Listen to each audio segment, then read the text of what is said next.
السلام عليكم ورحمة الله وبركاته. اللهم صل وسلم وبارك عليك يا رسول الله. أهلا بحبايب قلب المتابعين. يلا هنعمل الوصفة الحلوة الخفيفة ديت، حاجة كده ايه، لوز اللوز، حاجة طعم خرافة تحفة.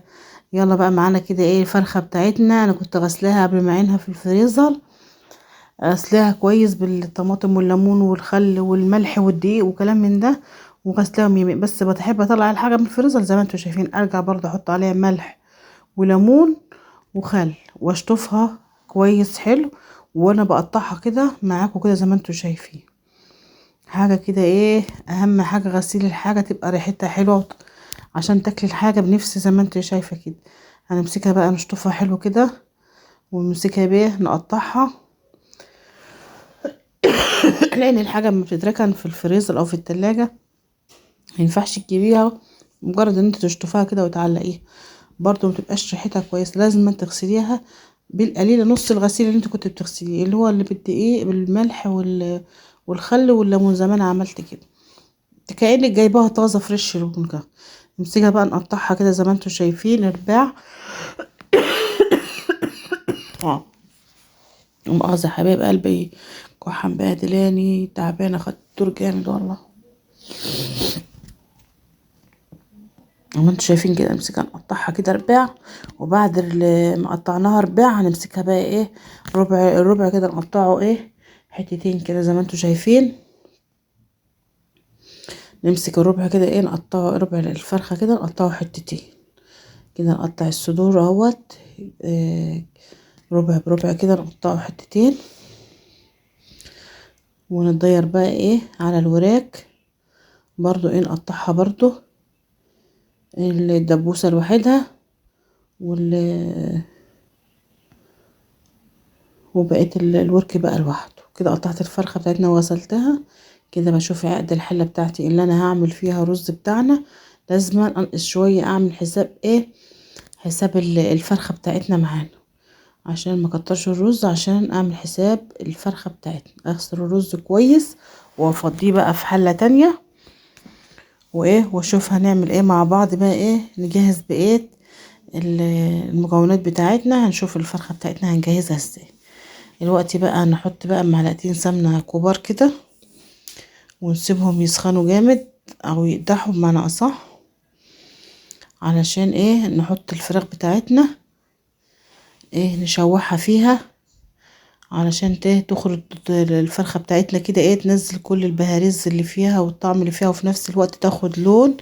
علشان ما ينفعش ان انا اعمل رز معمر بالفراخ كده وهي بيضة كده من غير فيها. ناس بتحمرها بقى في صينية برا لوحدها كده، لا انا بحب احمرها كده بسمنتها بتوابلها بحاجتها عشان تدي نكهة، بتدي للرز طعم جميل، طعم ما اقولكوش بعد كده مش هقدر اوصف لكم، جربوها وانتوا بقى اللي تقدروا تحكموا. زي ما انتوا شايفين بقى كده ايه، ادي الفراخ بتاعتنا اقلبها كده في السمنة بتاعتنا، اقلبها على الجنب ده وعلى الجنب ده.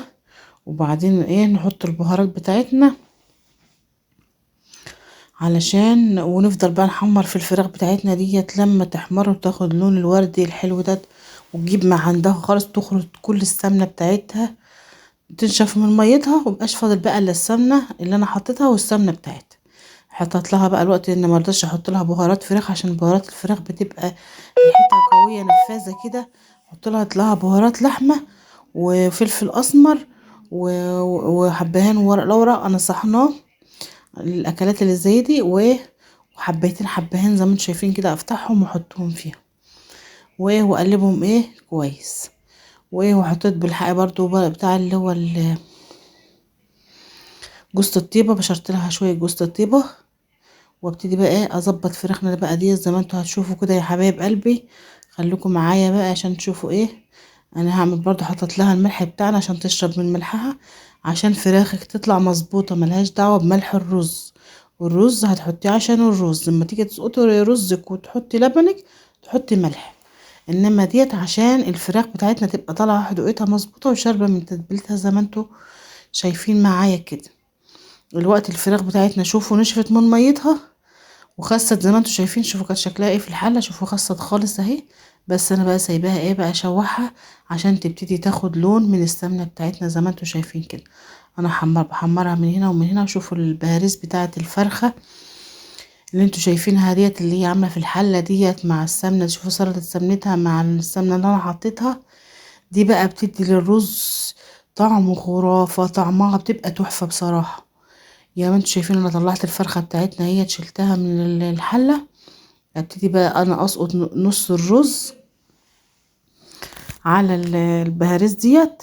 اهي الفرخه بتاعتنا هي طلعتها هي شوحتها هي وطلعتها كده جاهزه. الفراخ بتاعتنا هي هنبتدي بقى الخطوه التانية. الخطوه انا معلقه اللبن على النار. معلقه اللبن على ده واحد. معلقه اللبن على النار يغلي جنب مني و معلقه اللبن بيغلي وسقطت نص الرز زي ما انتوا شايفين كده ابتدي ارص الفراخ بتاعتنا جنب بعضها كده. دي حبيت حبان انا شلتها وارص الفراخ زي ما انتوا شايفين كده. وايه عشان ايه احط بقية الرز فوق الايه فوق الفراخ دي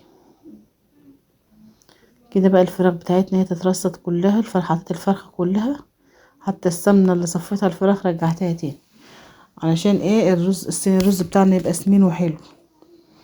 الرز بتاعنا دي كان يعني الرز المعمر مع الفراخ دي من حاجة من اللي أولادي بيحبوها جدا جدا لأنها بتبقى جميلة فعلا جدا جدا يعني. دلوقتي أنا بغلي اللبن علشان الرز بتاعي لأن أنا بحطه في فرن البوتاجاز يشيل معايا بسرعة ويستوى معايا ما يغيبش والبوتاجاز في نفس الوقت يشيله لأن أنا عندي البوتاجاز بتاعي بيولع من تحت بس كده. أنا حطيت اللبن كله بوشه بحاله زي ما انتوا شايفين عشان الرز المعمر دوت بيبقى حلو. انا حطيت الملح اهوت يا حبايب قلبي بتاع الرز. كمية الرز زي ما انتوا شايفين الرز بتاعنا بقى حطيته في الفرن اهون. وزي ما انتوا شايفين حاجة كده بسم الله ما شاء الله طعمه كان جميل كان تحفة بصراحة. حاجة كده ما اقولكوش حاجة من الاخر. شوفوا الرز المعمر طلع بتاعنا سمين وطعمه كان جميل. تاكليه وما تاكليش الفراخ بصراحة. تاكلي الرز